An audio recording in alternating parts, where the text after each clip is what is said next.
প্রতারণায় সামাজিক যোগাযোগ মাধ্যম ব্যবহার করে কোটি কোটি টাকা আত্মসাতের অভিযোগ উঠেছে।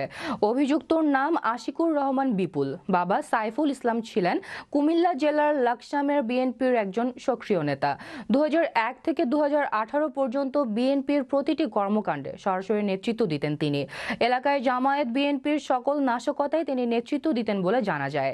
তার নামে লাকসাম থানায় নাশকতা ও গাড়ি ভাঙচুর সহ একাধিক মামলা রয়েছে। সরকারি বেসরকারি চাকুরি, বিভিন্ন প্রতিষ্ঠানের ট্রান্সফার করিয়ে দেওয়া সহ জমি দখল, টেন্ডার বাণিজ্য, পণ্য খালাস করিয়ে দেওয়ার কথা বলে হাতিয়ে নিয়েছে কোটি কোটি টাকা। জানা যায় গত 3 বছরে করেছে আলিশান বাড়ি, গাড়ি ও ফ্ল্যাট। ঢাকার দক্ষিণখান এলাকায় জমি দখল করে প্রায় 3 কোটি টাকা হাতিয়ে নিয়েছে এই ফেসবুক প্রতারক। এমনকি নানা মানুষকে প্রশাসনে উচ্চপদস্থ আত্মীয় স্বজন পরিচয় দিতেন। তথ্য অনুসন্ধানে আরও জানা যায় সরকার দলীয় কোনো মন্ত্রীর শ্যালকের ছত্রছায়া থেকে এই প্রতারণা করে আসছে।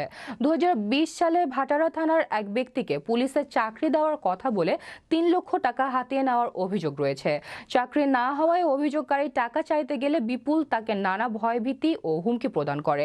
পরে তিনি ভাটারা থানায় একটি সাধারণ ডায়েরি করেন। এ বিষয়ে অভিযুক্ত বিপুলকে কয়েকবার মুঠোফোনে যোগাযোগ করার চেষ্টা করলে তাকে পাওয়া যায়নি।